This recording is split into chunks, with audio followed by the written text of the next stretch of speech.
राधे राधे। स्वागत है आप सबका मेरे चैनल मेरी आस्था में। हम श्रीमद् भगवत गीता महापुराण का अध्ययन कर रहे हैं। प्रीवियस वीडियो में हमने प्रथम अध्याय का पाठ किया था। आज हम करेंगे द्वितीय अध्याय का। श्री परमात्मने नमः। दूसरा अध्याय। संजय बोले, वैसी कायरता से व्याप्त हुए उन अर्जुन के प्रति जो कि विषाद कर रहे हैं और आंसुओं के कारण जिनके नेत्रों की देखने की शक्ति अवरुद्ध हो रही है, भगवान मधुसूदन यह वचन बोले। श्री भगवान बोले, हे अर्जुन, इस विषम अवसर पर तुम्हें यह कायरता कहाँ से प्राप्त हुई, जिसका कि श्रेष्ठ पुरुष सेवन नहीं करते, जो स्वर्ग को देने वाली नहीं है और कीर्ति करने वाली भी नहीं है। हे प्रथानंदन अर्जुन, इस नपुंसकता को मत प्राप्त हो, क्योंकि तुम्हारे में यह उचित नहीं है। हे परंतप, हृदय की इस तुच्छ दुर्बलता का त्याग करके खड़े हो जाओ। अर्जुन बोले, हे मधुसूदन, मैं रणभूमि में भीष्म और द्रोण के साथ बाणों से कैसे युद्ध करूं, क्योंकि हे अरिसुदन, ये दोनों ही पूजा के योग्य हैं।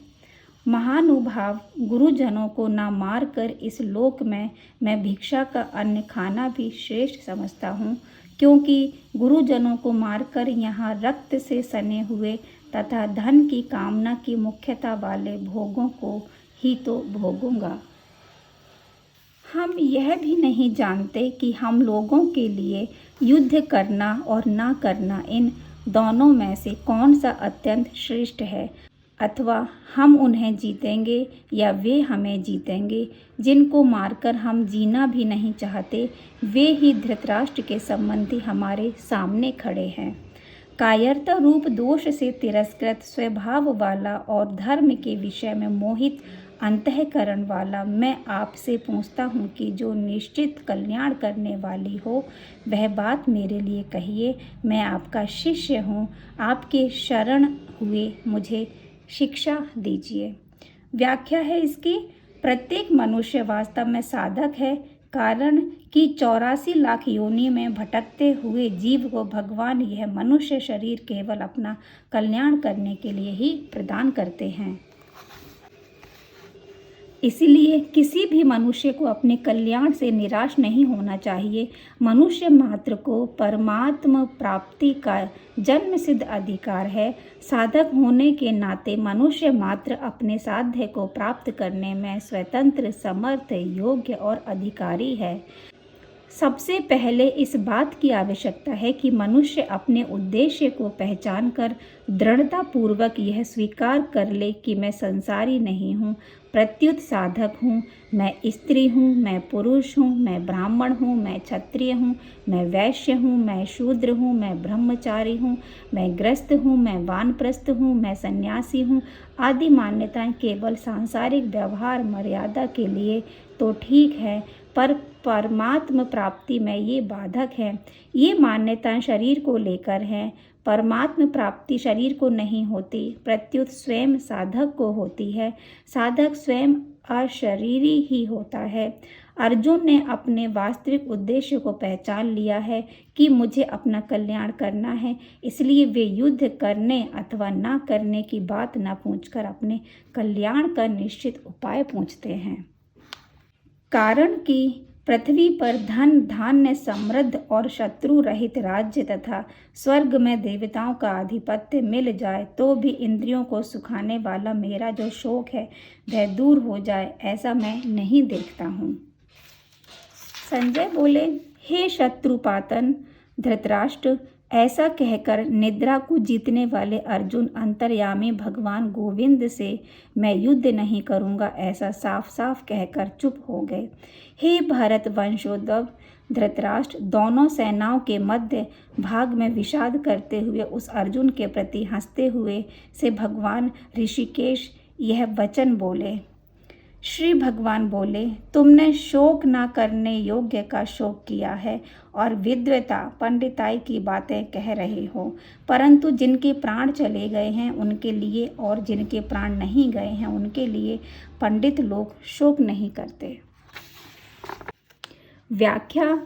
इस श्लोक से भगवान शरीर और शरीरी स्वयं के विवेक का उपदेश आरंभ करते हैं, जो प्रत्येक मार्ग के साधक के लिए अत्यंत आवश्यक है। शरीर सदा मृत्यु में रहता है और शरीरी सदा अमरताप में रहता है, इसलिए दोनों के लिए ही शोक करने का कोई औचित्य नहीं है। यह इस संपूर्ण उपदेश का सार है। यहाँ एक बात विशेष ध्यान देने की है कि भगवान ने इस प्रकरण में चिन्ह में सत्ता, रूप और अंश आत्मा को ही सामान्य लोगों को समझाने की दृष्टि से शरीरी तथा देही नामों से कहा है। वास्तव में शरीरी का शरीर से संबंध है ही नहीं, तो सकता ही नहीं, असंभव है। किसी काल में मैं नहीं था और तू नहीं था, तथा ये राजा लोग नहीं थे, यह बात भी नहीं है, और इसके बाद भविष्य में मैं, तू और राजा लोग हम सभी नहीं रहेंगे, यह बात भी नहीं है। व्याख्या। मनुष्य मात्र को मैं हूँ इस रूप में अपनी एक सत्ता का अनुभव होता है। इस सत्ता में अहम मैं मिला हुआ होने से ही हूँ के रूप में अपनी अलग एक देशीय सत्ता अनुभव में आती है। यदि अहम न रहे तो हे के रूप में एक सर्वदेशीय सत्ता ही अनुभव में आएगी। वह सर्वदेशीय सत्ता ही प्राणी मात्र का वास्तविक स्वरूप है। उस सत्ता में जड़ता का मिश्रण नहीं है, अर्थात उसमें मैं, तू, यह और वह, ये चारों ही नहीं हैं। सार बात यह है कि एक चिन्मय सत्ता मात्र के सिवाय कुछ नहीं है। देहधारी के इस मनुष्य शरीर में जैसे बालकपन, जवानी और वृद्धावस्था होती है, ऐसे ही दूसरे शरीर की प्राप्ति होती है। उस विषय में धीर मनुष्य मोहित नहीं होता। व्याख्या। जीव स्वयं तो निरंतर अमरत्व में ही रहता है, पर शरीर निरंतर मृत्यु में जा रहा है। जीव के गर्भ में आते ही मृत्यु का यह क्रम आरंभ हो जाता है। गर्भावस्था मरती है तो बाल्यावस्था आती है, बाल्यावस्था मरती है तो युवा अवस्था आती है, युवा अवस्था मरती है तो वृद्धावस्था आती है, वृद्धावस्था मरती है तो देहांतर अवस्था आती है, अर्थात दूसरे जन्म की प्राप्ति होती है।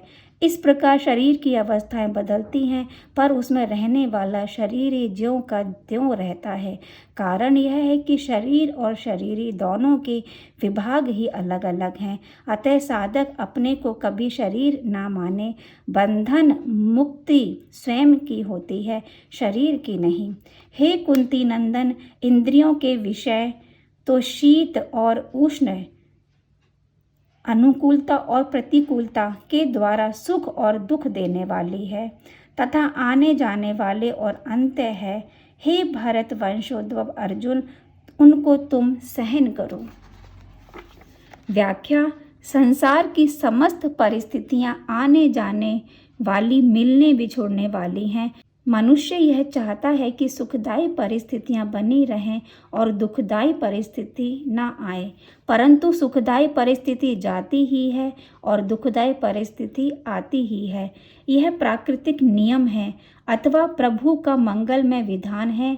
अतः साधक को प्रत्येक परिस्थिति प्रसन्नतापूर्वक स्वीकार करनी चाहिए। निरंतर परिवर्तनशील वस्तुओं में स्थिरता देखना भूल है। इस भूल से ही ममता और कामना की उत्पत्ति होती है। देखने में वस्तु मुख्य दिखती है, क्रिया गौण, पर वास्तव में क्रिया ही क्रिया है, वस्तु है ही नहीं।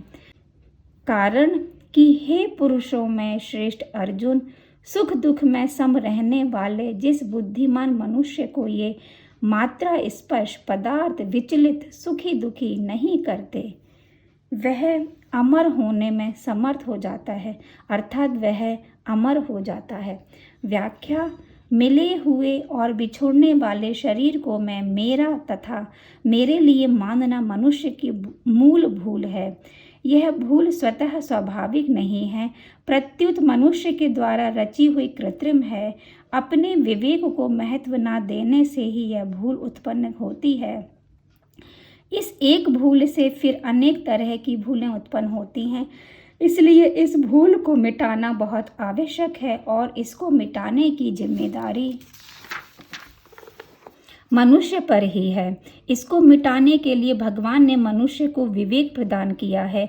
जब साधक अपने विवेक को महत्व देकर इस भूल को मिटा देता है, तब वह निर्मम निरहंकार हो जाता है। निर्मम निरहंकार होते ही साधकों में समता आ जाती है। असत तो भाव सत्ता विद्यमान नहीं है और सत्य का अभाव विद्यमान नहीं है। तत्वदर्शी महापुरुषों ने इन दोनों का ही तत्व देखा अर्थात अनुभव किया है। व्याख्या: दो विभाग हैं, चेतन विभाग है और जड़ विभाग नहीं। परमात्मा तथा संपूर्ण जीव चेतन विभाग में है और संसार शरीर जड़ विभाग में है। जड़ और चेतन दोनों का स्वभाव परस्पर विरुद्ध है। यह नियम है कि परस्पर विरुद्ध विश्वास एक साथ नहीं रह सकते।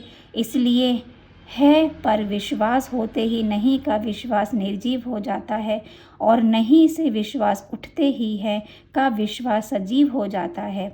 सच्चा साधक एक है के सिवाय अन्य की सत्ता स्वीकार ही नहीं करता। अन्य की सत्ता स्वीकार न करने पर साधक में स्वतः है कि स्मृति जागृत हो जाती है कि स्मृति से साधक के साथ अभिन्नता हो जाती है। कोई मनुष्य नहीं को कितनी ही दृढ़ता से स्वीकार करे, उसकी निवृत्ति होती ही है, प्राप्ति होती ही नहीं। परंतु है को कितना ही अस्वीकार करें, उसकी प्राप्ति ही होती है। उसकी विस्मृति तो हो सकती है पर निवृत्ति होती ही नहीं। अतः एक सत्ता मात्र है के सिवाय कुछ नहीं है। यह सार बात है जिसका महापुरुषों ने अनुभव किया है। संसार में अभाव ही मुख्य हैं, इसके भाव में भी अभाव हैं, अभाव में भी अभाव हैं, परंतु परमात्मा में भाव ही मुख्य है। उनके अभाव में भी भाव है, भाव में भी भाव है। संसार दिखे या ना दिखे, मिले या ना मिले, उसका वियोग ही मुख्य है। परमात्मा दिखे या ना दिखे, मिले या ना मिले, उनका योग ही मुख्य है। संसार का नित्य वियोग है, परमात्मा का नित्य योग है। अविनाशी तो उसको जान जिसके यह संपूर्ण संसार व्याप्त है। इस अविनाशी का विनाश कोई भी नहीं कर सकता। व्याख्या: जिस सत तत्व का अभाव विद्यमान नहीं है वही अविनाशी तत्व है।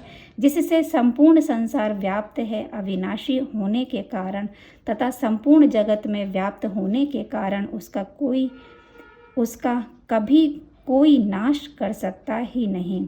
नाश उसी का होता है जो नाशवान तथा एक देश में स्थित हो। अविनाशी जानने में ना आने वाले और नित्य रहने वाले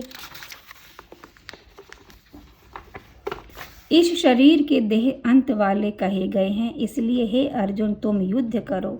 व्याख्या है: पूर्व श्लोक में शरीर को अविनाशी बताकर अब भगवान यह कहते हैं कि मात्र शरीर नाशवान है, मरने वाले हैं। तात्पर्य है कि मिला हुआ तथा बिछोड़ने वाला शरीर हमारा स्वरूप नहीं है। शरीर तो केवल कर्म सामग्री है जिसका उपयोग केवल दूसरों की सेवा करने में ही है। अपने लिए उसका किंचित मात्र भी उपयोग नहीं है। अतः शरीर के नाश से अपनी कोई हानि नहीं होती।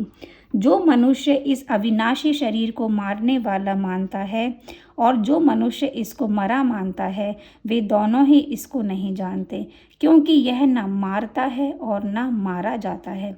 व्याख्या: शरीर में कर्तापन नहीं है और मृत्यु रूप विकार भी नहीं है।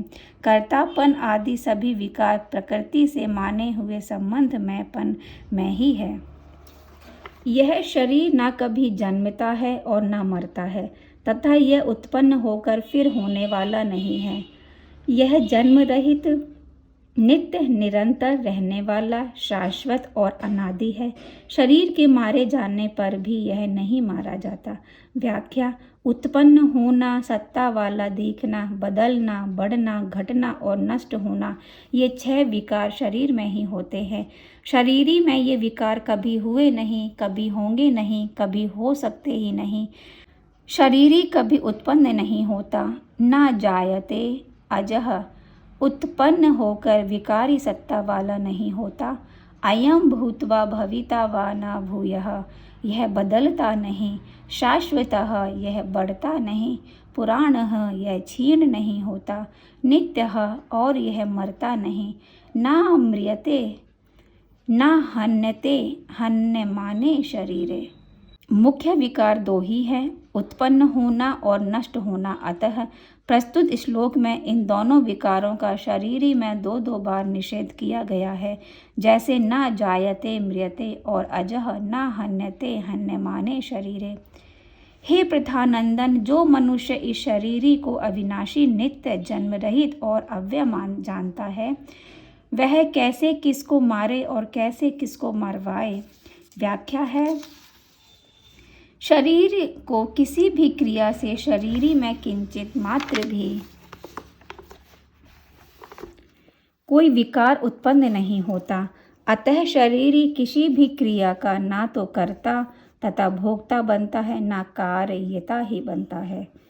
मनुष्य जैसे पुराने कपड़ों को छोड़कर दूसरे नए कपड़े धारण कर लेता है, ऐसे ही देही पुराने शरीरों को छोड़कर दूसरे नए शरीरों में चला जाता है। व्याख्या, जैसे कपड़े बदलने से मनुष्य बदल नहीं जाता, ऐसे ही अनेक शरीरों को धारण करने और छोड़ने पर भी शरीरी वही का वही रहता है, बदलता नहीं। तात्पर्य है कि शरीर के परिवर्तन तथा नाश से स्वयं का परिवर्तन तथा नाश नहीं होता। यह सबका अनुभव है कि हम रहते हैं, बचपन आता है और चला जाता है। हम रहते हैं, जवानी आती है और चली जाती है। हम रहते हैं, बुढ़ापा आता है और चला जाता है। वास्तव में न बचपन है, न जवानी है, न बुढ़ापा है, न मृत्यु है। प्रत्युत केवल हमारी सत्ता ही है। शस्त्र इस शरीरी को काट नहीं सकते, अग्नि इसको जला नहीं सकती, जल इसको गीला नहीं कर सकता और वायु इसको सुखा नहीं सकती। व्याख्या, पृथ्वी, जल, तेज, वायु, आकाश, मन, बुद्धि तथा अहंकार, यह अपरा प्रकृति जड़ विभाग है और स्वरूप परा प्रकृति चेतन विभाग है। अपरा प्रकृति परा प्रकृति तक पहुँच ही नहीं सकती। जड़ पदार्थ चेतन तत्व तक कैसे पहुँच सकता है? अंधकार सूर्य तक कैसे पहुँच सकता है? इसलिए जड़ वस्तु चेतन शरीरी में किंची मात्र कोई विकार उत्पन्न नहीं कर सकती। यह शरीरी काटा नहीं जा सकता, यह जलाया नहीं जा सकता, यह गीला नहीं किया जा सकता और यह सुखाया भी नहीं जा सकता। कारण है कि यह नित्य रहने वाला, सब में परिपूर्ण, अचल, स्थिर स्वभाव वाला और अनादि है। व्याख्या, जड़ वस्तु शरीरी में कोई भी विकार उत्पन्न नहीं कर सकती, क्योंकि शरीरी स्वतः स्वाभाविक निर्विकार है। निर्विकारता इसका स्वरूप है। शरीरी सर्वगत है, शरीरगत नहीं। जो 84 लाख योनियों से होकर आया, वह शरीरगत कैसे हो सकता है?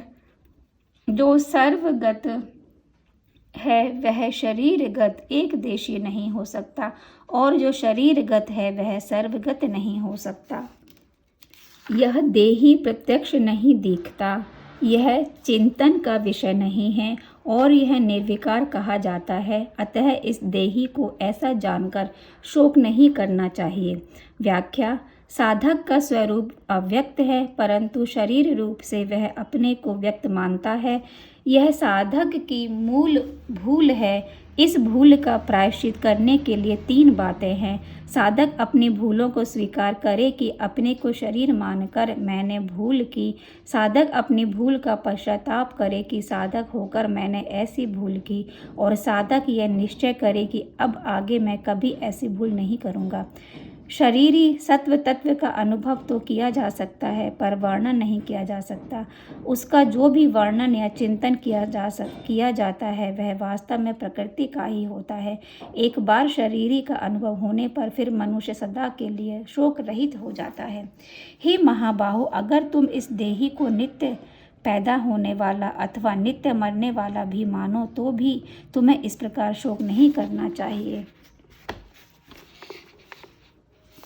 कारण कि पैदा हुए की जरूर मृत्यु होगी और मेरे हुए का जरूर जन्म होगा। अतः इस जन्म मरण रूप परिवर्तन के प्रवाह का निवारण नहीं हो सकता। अतः इस विषय में तुम्हें शोक नहीं करना चाहिए। व्याख्या: जो मिला है और बिछुड़ने वाला है उस पर किसी का स्वतंत्र अधिकार नहीं चलता, कारण कि मिली हुई और बिछुड़ने वाली वस्तु अपनी और अपने लिए नहीं होती, प्रत्युत संसार की और संसार के लिए ही होती है। उसका उपयोग केवल संसार की सेवा के लिए ही हो सकता है, अपने लिए नहीं। हे भारत, सभी प्राणी जन्म से पहले अप्रकट थे और मरने के बाद अप्रकट हो जाएंगे, केवल बीच में ही प्रकट दिखते हैं। अतः इसमें शोक करने की बात ही क्या है।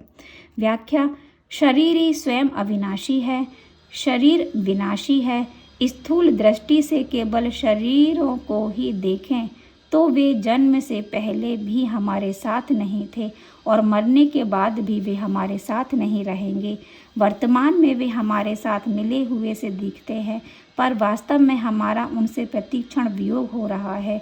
इस तरह मिले हुए और बिछुड़ने वाले प्राणियों के लिए शोक करने से क्या लाभ। कोई इस शरीर को आश्चर्य की तरह देखता अनुभव करता है और वैसे ही दूसरा कोई इसका आश्चर्य की तरह वर्णन करता है तथा अन्य कोई इसको आश्चर्य की तरह सुनता है और इसको सुनकर भी कोई नहीं जानता, अर्थात यह दुर्विज्ञ है।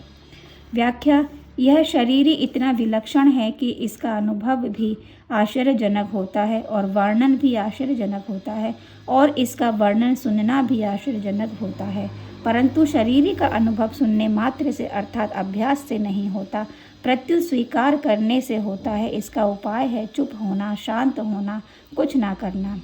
हे भरत वंशोद्धव अर्जुन, सबके देह में यह देही नित्य ही अवैध है, इसलिए संपूर्ण प्राणियों के लिए अर्थात किसी भी प्राणी के लिए तुम्हें शोक नहीं करना चाहिए।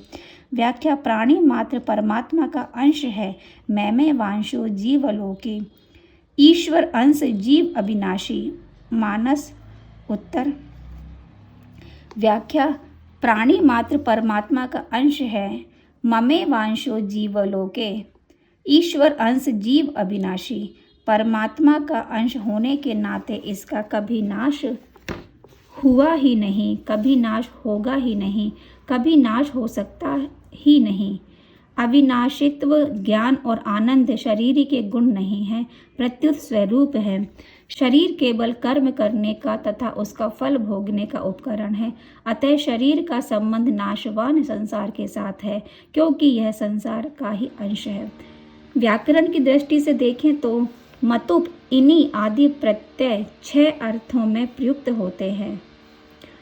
अस्ति विवक्षा में जो मतुप आदि प्रत्यय होते हैं वे सब बहुत्व, निंदा, प्रशंसा, नित्य योग, अतिशय और संसर्ग इन 6 विषयों में ही होते हैं। यहाँ जीवात्मा के लिए निंदा अर्थ में इन्हीं प्रत्यय किया गया है, जिससे देही, शरीरी आदि शब्द बनते हैं। कारण कि जिस चिन्मय एवं अविनाशी सत्ता का जड़ एवं नाशवान शरीर का शरीर या देह से किंचित मात्र भी कोई संबंध है ही नहीं, उसे शरीरी या देही कहना वास्तव में उसकी निंदा ही है। उदाहरणार्थ, जिस मनुष्य को कोढ़ है उसे कोढ़ी कहना वास्तव में उसकी निंदा है, क्योंकि कोढ़ उसका स्वरूप नहीं है, प्रत्युत आगंतुक दोष है। इसी तरह शरीर उत्पन्न और नष्ट होने वाला है। अंतवंत इमे देहा, पर आत्मा उत्पन्न और नष्ट होने वाला नहीं है। देही नित्यमयध्य न हन्यते हन्यमाने शरीरे। जब शरीर ही नहीं रहेगा तो फिर शरीर ही कैसे रहेगा। कोढ़ी को तो कोढ़ खराब दिखता है, पर जीव को अज्ञानवश शरीर खराब न दिखकर उल्टे बढ़िया दिखता है। तात्पर्य यह हुआ कि भगवान ने कृपा पूर्वक अज्ञानी मनुष्यों को समझाने के लिए ही जीवात्मा चेतन तत्व को शरीरी और देही कहा है। वास्तव में जीवात्मा शरीरी अथवा देही नहीं है। और अपने छात्र धर्म को देखकर भी तुम्हें विकम्पित अर्थात कर्तव्य कर्म से विचलित नहीं होना चाहिए, क्योंकि धर्म में युद्ध से बढ़कर क्षत्रिय के लिए दूसरा कोई कल्याणकारक कर्म नहीं है।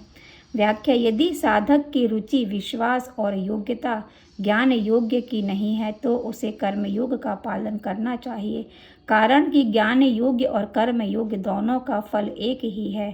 तात्पर्य है कि शरीर शरीरी के विवेक को महत्व देने से जो तत्व मिलता है वही तत्व शरीर द्वारा स्वधर्म कर्तव्य कर्म का पालन करने से भी मिल सकता है। अतः भगवान कर्तव्य कर्म छात्र धर्म के पालन का प्रकरण आरंभ करते हैं। अपने आप प्राप्त हुआ युद्ध खुला हुआ स्वर्ग का दरवाजा भी है। हे प्रथानंदन, वे क्षत्रिय बड़े सुखी भाग्यशाली हैं जिनको ऐसा युद्ध प्राप्त होता है। अब अगर तू यह धर्म में युद्ध नहीं करेगा तो अपने धर्म और कीर्ति का त्याग करके पाप को प्राप्त होगा और सब प्राणी भी तेरी सदा रहने वाली अपकीर्ति का कथन अर्थात निंदा करेंगे। वह अपकीर्ति सम्मानित मनुष्य के लिए मृत्यु से भी बढ़कर दुखदायी होती है तथा महारथी लोग तुझे भय के कारण युद्ध से हटा हुआ मानेंगे। जिनकी धारणा में तू बहुमान्य हो चुका है उनकी दृष्टि में तू लघुता को प्राप्त हो जाएगा। तेरे शत्रु लोग तेरे सामर्थ्य की निंदा करते हुए बहुत से ना कहने योग्य वचन भी कहेंगे। उससे बढ़कर और दुख की बात क्या होगी। अगर युद्ध में तू मारा जाएगा तो तुझे स्वर्ग की प्राप्ति होगी और अगर युद्ध में तू जीत जाएगा तो पृथ्वी का राज्य भोगेगा। अतः हे कुंती नंदन, तू युद्ध के लिए निश्चय करके खड़ा हो जा। जय पराजय, लाभ हानि और सुख दुख को समान करके फिर युद्ध में लग जा। इस प्रकार युद्ध करने से तू पाप को प्राप्त नहीं होगा। व्याख्या: भगवान व्यवहार में परमार्थ की कला बताते हैं। सिद्धि असिद्धि में सम तटस्थ रहकर निष्काम भाव से अपने कर्तव्य कर्म का पालन करना, ऐसा करने से मनुष्य युद्ध जैसा घोर कर्म करते हुए भी अपना कल्याण कर सकता है। इससे सिद्ध हुआ कि मनुष्य प्रत्येक परिस्थिति में अपना कल्याण करने में समर्थ तथा स्वतंत्र है। हे पार्थ, यह समबुद्धि तेरे लिए पहले सांख्य योग में कही गई और अब तू इसको कर्म योग के विषय में सुन। जिस समबुद्धि से युक्त हुआ तू कर्म बंधन का त्याग कर देगा।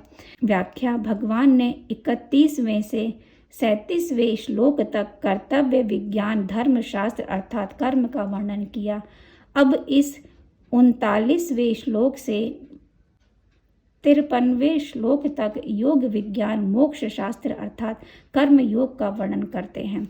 मनुष्य लोक में इस समबुद्धि रूप धर्म के आरंभ का नाश नहीं होता तथा इसके अनुष्ठान का उल्टा फल भी नहीं होता और इसका थोड़ा सा भी अनुष्ठान जन्म मरण रूप महान भय से रक्षा कर लेता है। व्याख्या: भगवान ने 4 प्रकार से समता की महिमा कही है। समता से मनुष्य कर्म बंधन से छूट जाता है। समता के आरंभ अर्थात उद्देश्य का भी कभी नाश नहीं होता। समता के अनुष्ठान में यदि कोई भूल हो जाए तो उसका उल्टा फल नहीं होता और समता का थोड़ा सा भी भाव हो जाए तो वह कल्याण कर देता है। जीवन में थोड़ी भी समता आ जाए तो उसका नाश नहीं होता। भय कितना ही महान हो उसका नाश हो जाता है। असत को सत्ता और महत्ता देने से महान समता भी स्वल्प हो जाती है और स्वल्प भय भी महान हो जाता है। यदि हम असत को सत्ता तथा महत्ता ना दें तो समता महान और भय स्वल्प नष्ट हो जाता है। यह हमारा अध्याय दूसरा है। अध्याय दूसरा काफ़ी लंबा है। यदि पूरा करूँगी तो वीडियो बहुत लंबा हो जाएगा, तो इस वीडियो में हम अध्याय 2 को यहीं तक करते हैं। अगली वीडियो में हम इसको आगे कंटिन्यू करेंगे। इस वीडियो में भगवान श्री हरि ने अर्जुन को हमारे शरीर और शरीरी मतलब शरीर और आत्मा का ज्ञान दिया है। इसके आगे भगवान श्री कृष्ण ने अर्जुन को हमारे कर्म के बारे में उपदेश दिया है। तो मिलती हूँ आपसे अगली वीडियो में। तब तक के लिए आप सबको मेरी राधे राधे।